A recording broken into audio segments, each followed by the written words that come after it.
గురించి మాట్లాడితే మనం అంటే ఇప్పుడు ఎందుకు లేరా బాబా ఆ పేరు దాని గొడవ అంట. అవునండి, మరణం అనేటప్పటికి ప్రతి ఒక్కరు కూడా ఏం జరుగుతుందంటే భయం అనేది వేస్తుంది. కామన్గా భయం లేని వాళ్ళు ఎవరైనా ఉన్నారండి? ఎవరు లేదు. కానీ మరణం గురించి మాట్లాడుకునేటప్పుడు ఏమంటామంటే ఎందుకులే బాబా తర్వాత మాట్లాడుకుందాం, ఇప్పుడు ఎందుకురా శుభమాట. ఏమంటే మరణం అనే మాట మనం మాట్లాడాలి అని అంటే అశుభంగా మనం అనుకుంటాం.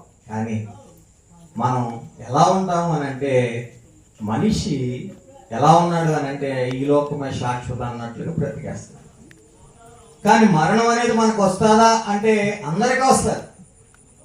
ఈ భూమి మీద మనం ఎలా ఉన్నాము అని అంటున్నాడంటే భక్తుడు ఏప్రిల్కి రాసినటువంటి పత్రిక, పేతురు గారు రాసినటువంటి మొదటి పత్రిక 2వ అధ్యాయము 11వ వచనం మనం ఆలోచన చేసినట్లయితే, ప్రియులారా మీరు పరదేశులను యాత్రికులనై ఉన్నారు కనుక ఆత్మకు విరోధముగా పోరాడు మీ శరీరేచ్ఛల నుండి సరిపోతుంది. ఇక్కడ మనం 11వ వచనం మనం ఆలోచన చేసినట్లయితే మీరు పరదేశులను యాత్రికులనై ఉన్నారు.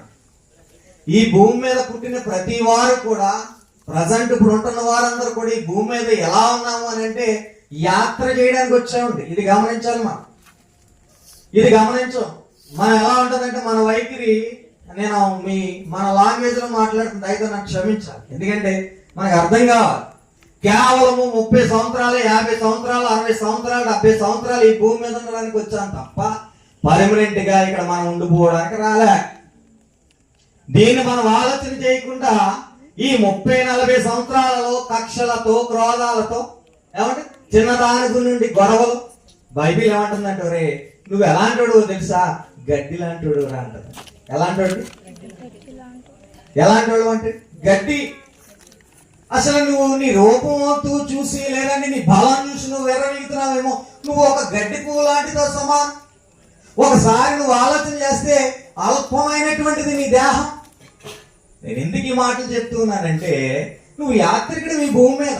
నువ్వు ఒక భర్తగా, ఒక భార్యగా, ఒక తల్లిగా, కుమారుడిగా నువ్వు పాత్రలో ఉన్నావు. అది ఎంతకాలం అంటే ఈ భూమి నుండి నువ్వు పోయేంత వరకు.